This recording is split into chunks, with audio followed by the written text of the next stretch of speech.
Today I'm going to make a mandala. I have a 9-inch square piece of paper and I'm folding it in the middle, just a little bit, so I can find my center point. I'm going to fold it in half vertically so I have a reference line for my shape. I'm going to use a hexagon as my center shape. Hexagons are great. They have 6 lines of symmetry, and each of the lines will go through a point of the hexagon. Remember to draw lightly when you do yours. If you make a mistake, it's easy to erase. When I draw my lines, I'm going to use a ruler from the side of my stencil. This ruler is 6 inches long, and I'm going to use the 4-inch and 2-inch points of the ruler and line them up on the points of my hexagon.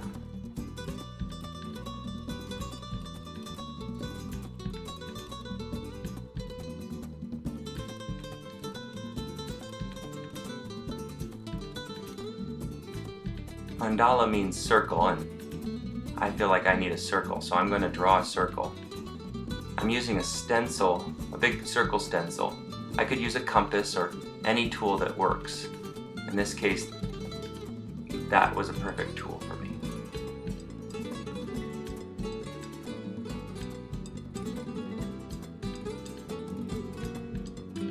I want to draw some shapes. I have my own stencil that I made, and it's a nice petal shape. I'm going to make this look a little bit like a flower. So I'm going to line up the ends of my shape right along the line of symmetry. One end is right in the center, and the other point of the shape is just past the edge of the circle. I'm paying close attention to the shapes in between, those little slivers of a shape. They become important later.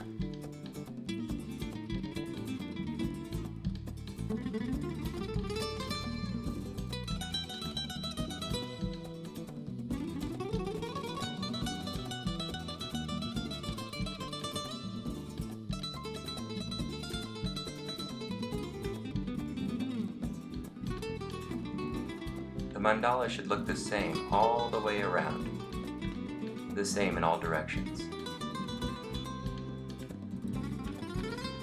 Here are some other designs using a hexagon in the center. This one has many hexagons overlapping. This one has a hexagon with some rhombuses coming over the top of it. And again, another one. Or 8 points. And here's my design again. I've added some lines or reference points. I'm using another stencil as a ruler and crossing through the center point and through some other reference points to make marks along the circle on the outside. I'm going to use those to place another shape. Again, using the fold, I'll line it up with those points I just drew. I'm making it clear to you where I'm looking. And then I'll trace lightly. And my hope is that this lines up nicely with the shapes that I've already drawn. As I draw all these, I'm going to try to leave just a small gap between the shapes. Those will become important later on as I color.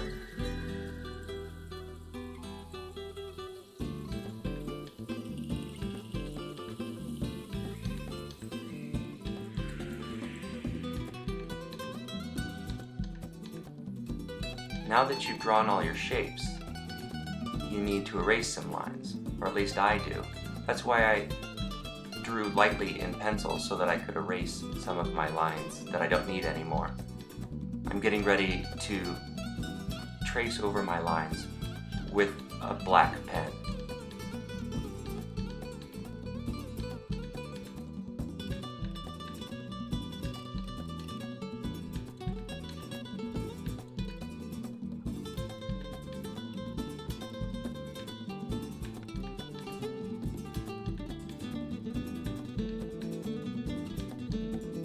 You can draw with a black pen, freehand, but you'll probably make mistakes. So I recommend using a stencil to help you as you draw. You'll trace over just the lines that you really want to keep. Remember, the stencils will help you get your lines just where you want them. And if you made some mistakes or have some little spots that you need to fix, you can always adjust your stencil as you work and fix little problems that you may have had.